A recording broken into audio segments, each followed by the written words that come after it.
अक्सर ना जब किसी मेडिकल डायग्नोसिस की बात होती है तो हम वहाँ एक तरह की सटीकता की उम्मीद करते हैं, जैसे एक इंजीनियरिंग वाली सटीकता। हाँ बिल्कुल। मतलब अगर शरीर की कोई हड्डी टूटी है तो एक्सरे मशीन में वो जो टूटी हुई सफेद लाइन है ना, वो साफ साफ दिख जाती है।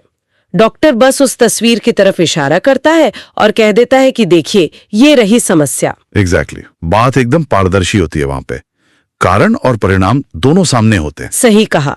लेकिन जरा सोचिए, जब इंसान का मन टूट जाए या जब उसके भीतर कोई अदृश्य संघर्ष चल रहा हो तो कौन सा एक्सरे काम आएगा? मनोविज्ञान की दुनिया में जब हम इंसान के अवचेतन के अंधेरे में कदम रखते हैं ना, तो सारी मशीनें और सारे वैज्ञानिक फॉर्मूले अचानक से धुंधले पड़ जाते हैं। बहुत ही गहरी बात है ये। एक कोशिश है। आज की इस चर्चा का हमारा मिशन यही खोजना है कि इंसान का दिमाग असल में काम कैसे करता है और वो कौन सी छिपी हुई ताकतें हैं जो हमारे रोजमर्रा के फैसलों को चला रही हैं। और इस पूरी यात्रा के केंद्र में एक ही नाम है, कार्ल जुंग। मैं अपनी बात यहीं से शुरू करना चाहूंगी। बिल्कुल। और ये यात्रा महज कुछ सिद्धांतों को पढ़ने तक सीमित नहीं है। कार्ल जुंग सिर्फ एक क्लिनिकल मनोवैज्ञानिक नहीं थे, बल्कि मैं कहूंगा कि वो एक ऐसे खोजकर्ता थे जिन्होंने इंसान के दिमाग की उन गहराइयों में गोता लगाया जहां जाने से विज्ञान भी कतराता था। हाँ, मतलब उन्होंने उन व्यवहारों का अर्थ खोजने की कोशिश की जो सतह पर बिल्कुल अतार्किक और बेतुके लगते हैं। सही बात है। ओके, तो आइए इसे गहराई से समझते हैं। इस पूरी कहानी की शुरुआत को समझना बहुत जरूरी है। अगर हम इतिहास देखें तो मनोविज्ञान की दुनिया में सिगमंड फ्रायड और कार्ल यूंग की जोड़ी एक समय में सबसे ज्यादा मशहूर थी। हाँ, वो 1907 का समय था ना? एग्जैक्टली 1907 का वो साल था जब ये दोनों दिग्गज पहली बार मिले थे। और वो कोई आम मुलाकात नहीं थी।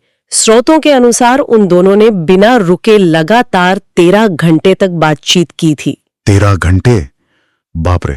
हाँ, उस एक मुलाकात ने उनके बीच एक गुरु शिष्य या कहें कि पिता और पुत्री या पिता और पुत्र जैसा गहरा रिश्ता कायम कर दिया था।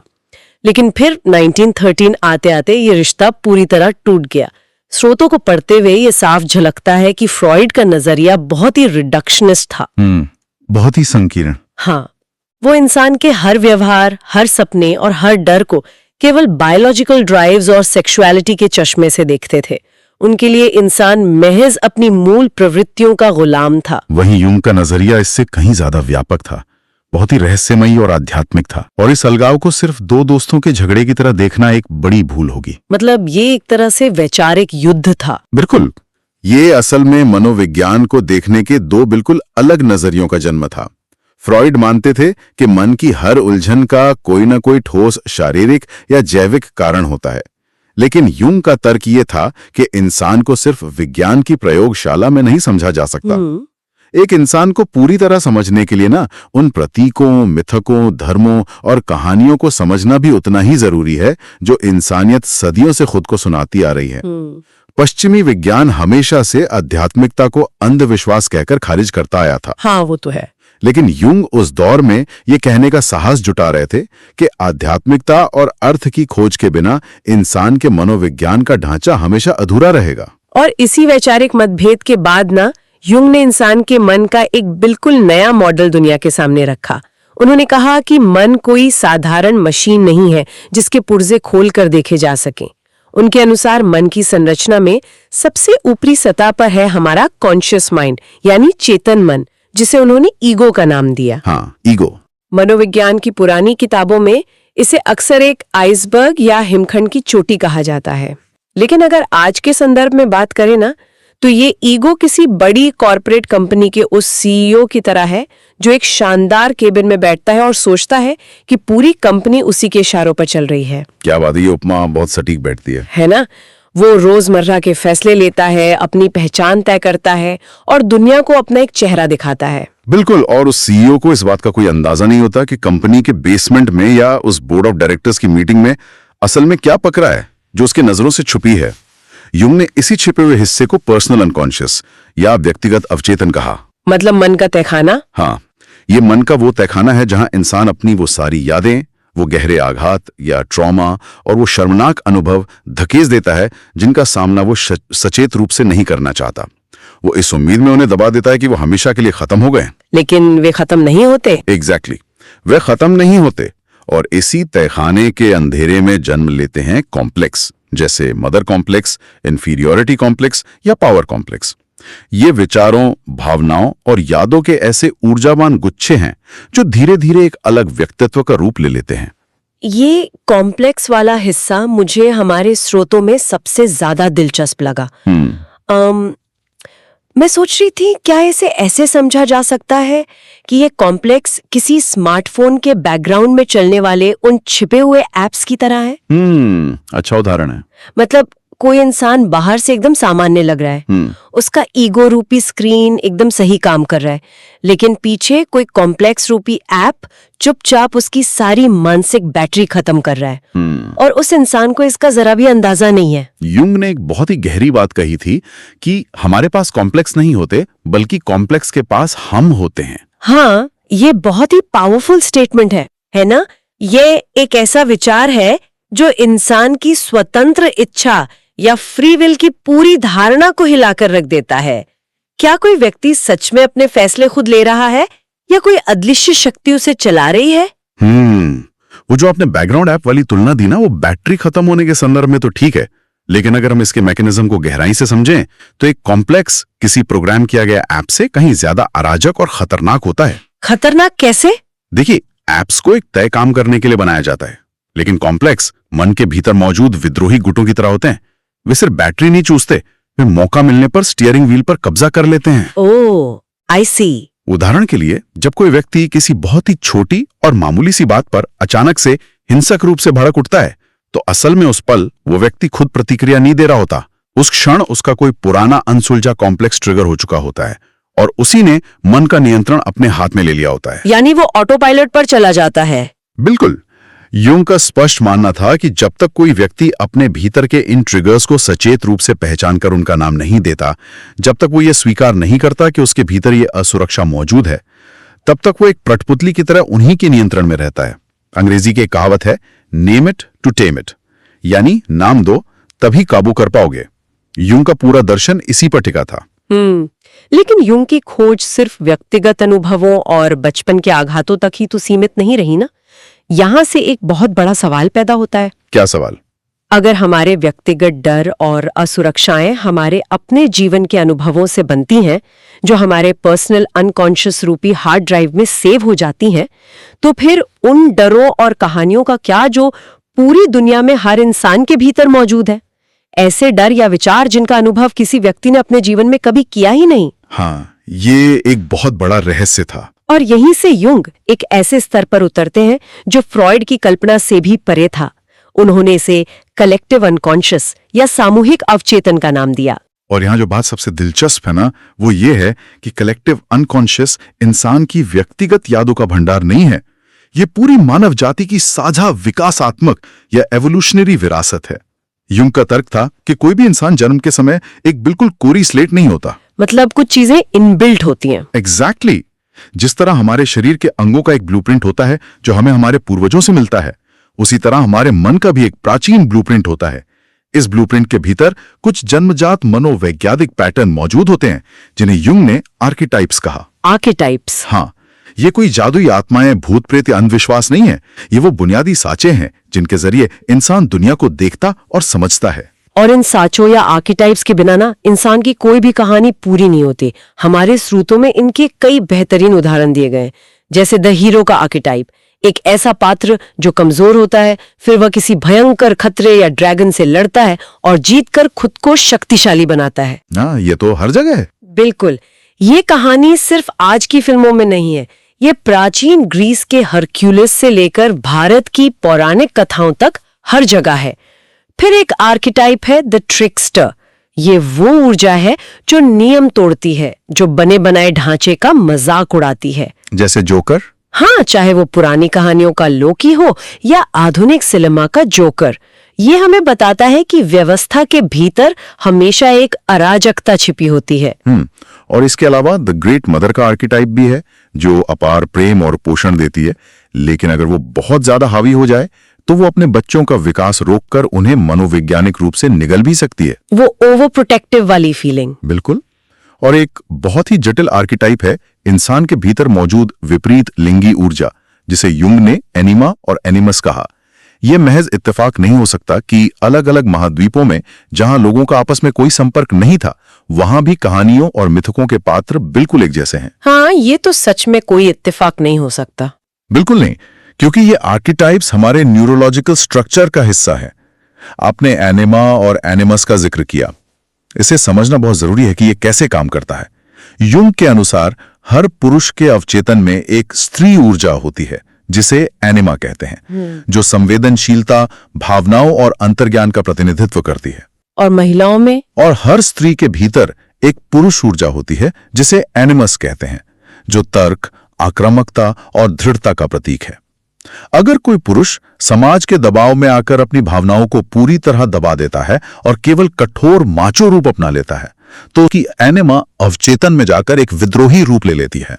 अच्छा, तो ये उसका कारण है? हाँ, यही कारण है कि अक्सर बहुत ज्यादा कठोर दिखने वाले पुरुष अचानक से किसी छोटी सी बात पर बेहद भावुक या मूडी हो जाते हैं। ये उनकी दबी हुई एनिमा का विस्फोट होता है। आर्केटाइप सिर्फ कहानियों के पात्र नहीं है, ये वो चश्मे हैं जिनसे इंसान अनजाने में दुनिया को देखता है। और यहाँ से बात सच में बहुत ज्यादा दिलचस्प हो जाती है, क्योंकि इन सभी आर्किटाइप्स में से एक सबसे शक्तिशाली, सबसे खतरनाक और सबसे ज्यादा नजरअंदाज किया जाने वाला हिस्सा है हमारी अपनी परछाई, जिसे युंग द शैडो कहते हैं। द शैडो, ये बहुत डार्क कॉन्सेप्ट है। बहुत डार्क है। इंसान अपने ईगो और अपने सामाजिक मुखौटे को बचाने के लिए अपनी पर्सनालिटी के उन सभी हिस्सों को काटकर अलग कर देता है जो समाज को पसंद नहीं आते। उसका गुस्सा, उसकी ईर्ष्या, उसका आलस, उसकी क्रूरता, उसकी दबी हुई कामुकता, ये सब कुछ उस शैडो के बैग में भर दिया जाता है। हाँ, उसे छुपा लेता है। और यही एक मनोवैज्ञानिक तंत्र काम करता है, जिसे प्रोजेक्शन कहा जाता है।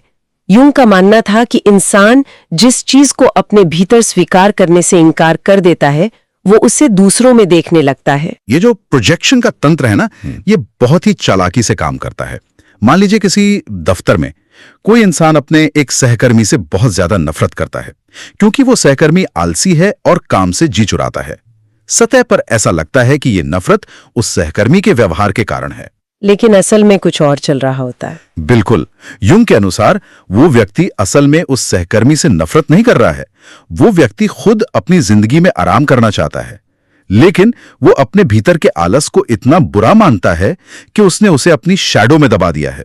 अब वो अपनी ही उस दबी हुई इच्छा को दूसरे व्यक्ति पर थोपकर उस पर गुस्सा निकाल रहा है।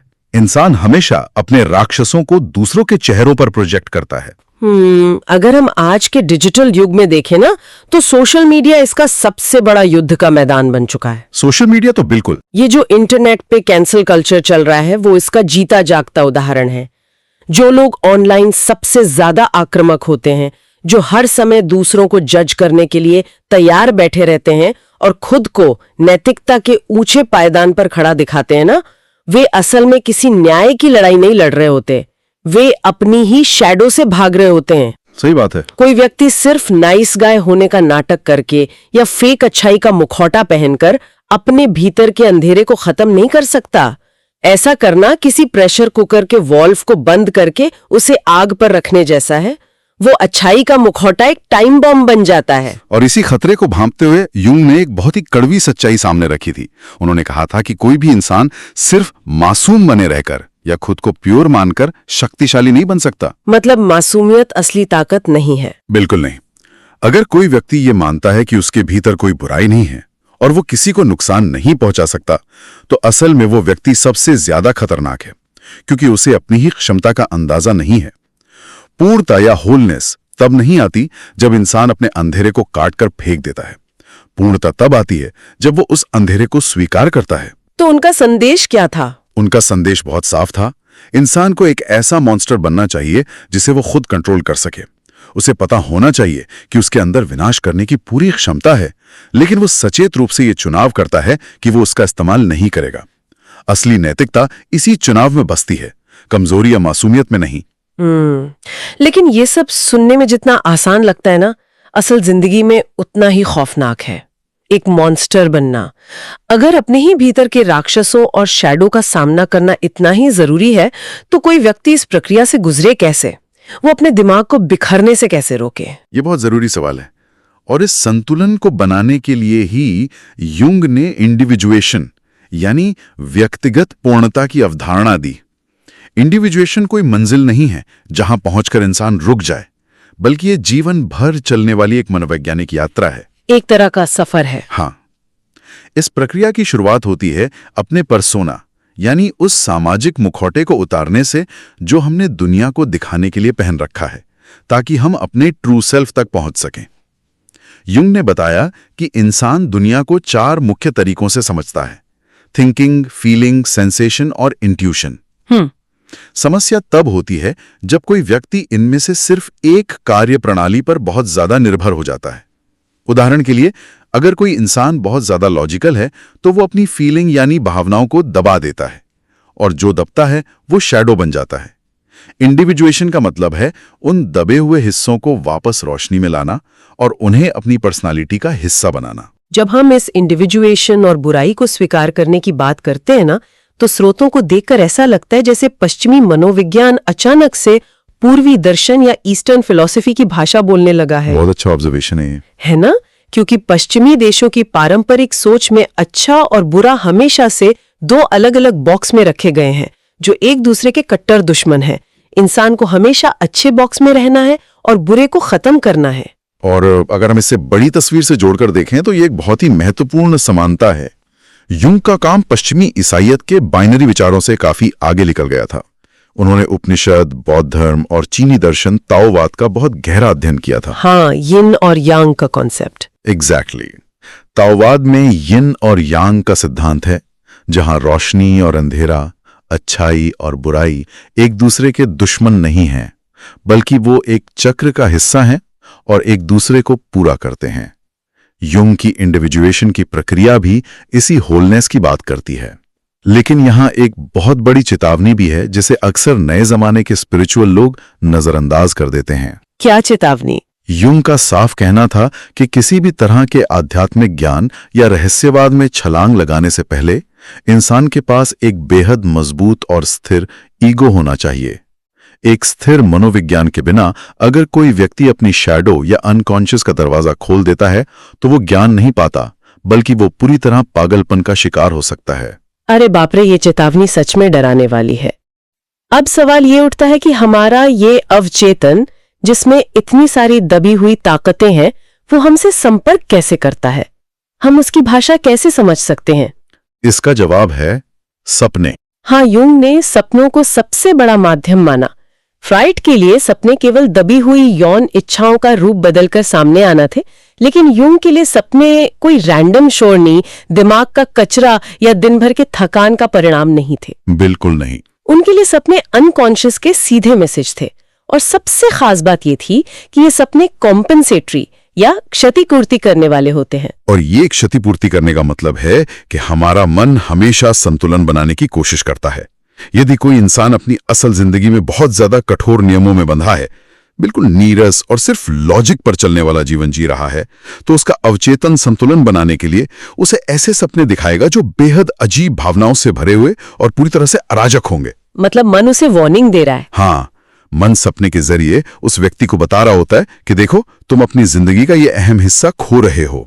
इसी बात को साबित करने के लिए ना हमारे स्रोतों में एक बहुत ही अद्भुत किस्से का जिक्र है, जिसे गोल्डन स्कार्फ बीटल की घटना कहा जाता है। ओहो, ये कहानी तो क्लासिक है। बहुत ही कमाल की है। युंग के पास एक महिला मरीज आती थी जो हद से ज्यादा तर्कशील थी। वो किसी भी ऐसी चीज को मानने के लिए तैयार नहीं थी जिसे गणित या विज्ञान से साबित न किया जा सके। उसकी इसी कठोर सोच ने उसके मनोवैज्ञानिक विकास को पूरी तरह रोक दिया था। एक दिन वो युंग के क्लिनिक में बैठी अपना एक सपना सुना रही थी। उसने कहा कि सपने में किसी ने उसे सोने के रंग का एक कीड़ा यानी स्कार्फ बीटल दिया है। इजिप्ट की पुरानी कहानियों में स्कार्फ बीटल पुनर्जन्म का प्रतीक होता है। हाँ। और जिस वक्त वो महिला ये सपना सुना ही रही थी ना, उसी वक्त युंग के कमरे की बंद खिड़की पर बाहर से कुछ टकराने की आवाज आई। युंग ने खिड़की खोली और देखा कि वो एक उड़ने वाला कीड़ा था। उन्होंने उसे पकड़ा और उस महिला के हाथ में रखते हुए कहा कि ये रहा तुम्हारा स्कार्फ बीटल। क्या टाइमिंग थी! बिल्कुल, ये यूरोप में पाया जाने वाला एक रोचाफार बीटल था, जिसका रंग बिल्कुल सोने जैसा था। उस एक पल ने उस महिला की जीवन भर के कठोर तर्क की दीवार को चकनाचूर कर दिया।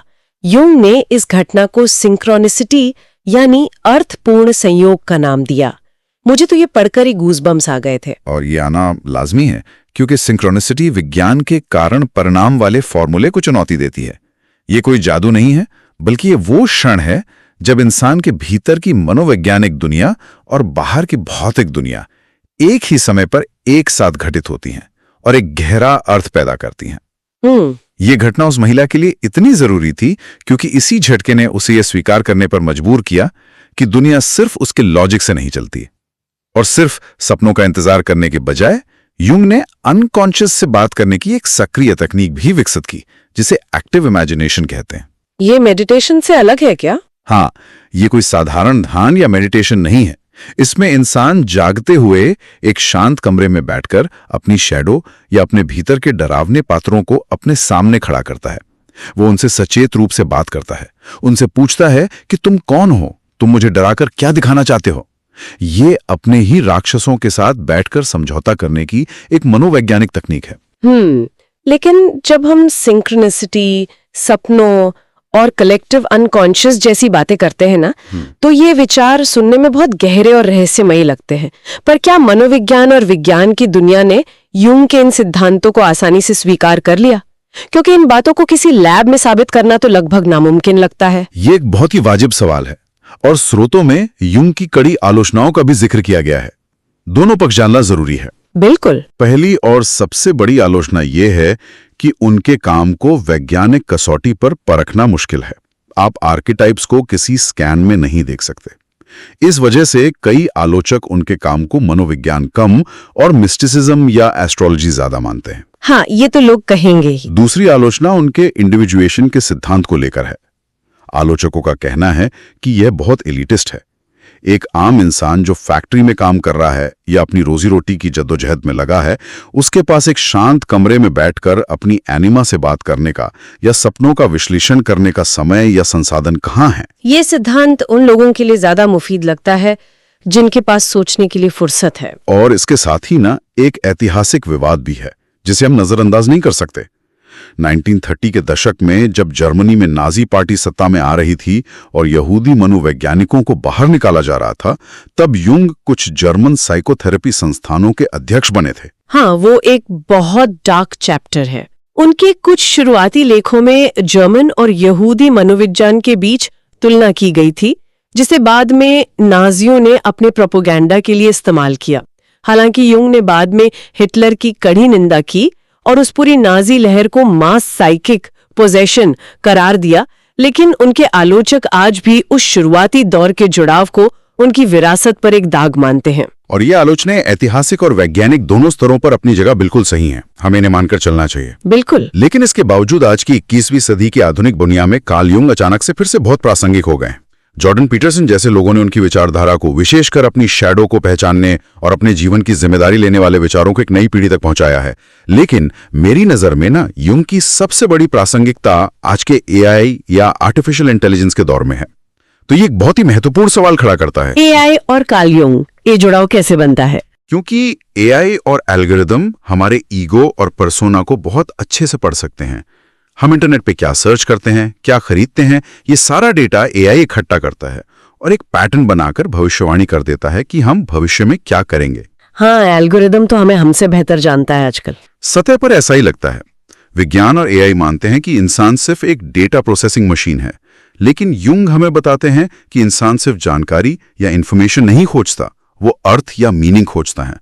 एल्गोरिदम ये तो बता सकता है कि कोई व्यक्ति सचेत रूप से क्या चाहता है, लेकिन वो किसी व्यक्ति की शैडो का गणित नहीं लगा सकता। मतलब वो हमारे अनकॉन्शियस को नहीं पढ़ सकता। एग्जैक्टली।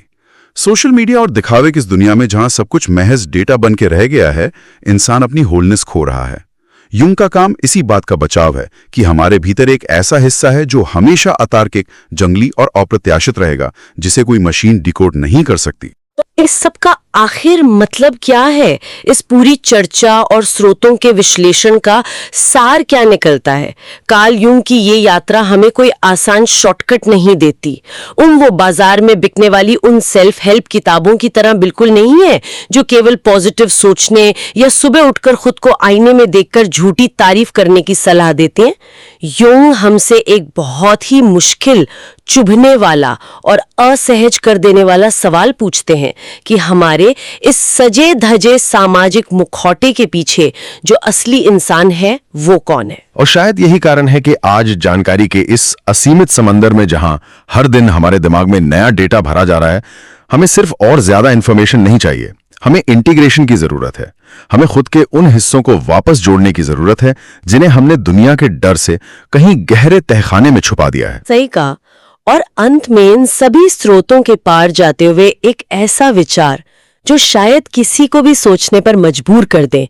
हम सब ये मानते हैं कि हम बहुत समझदार हैं।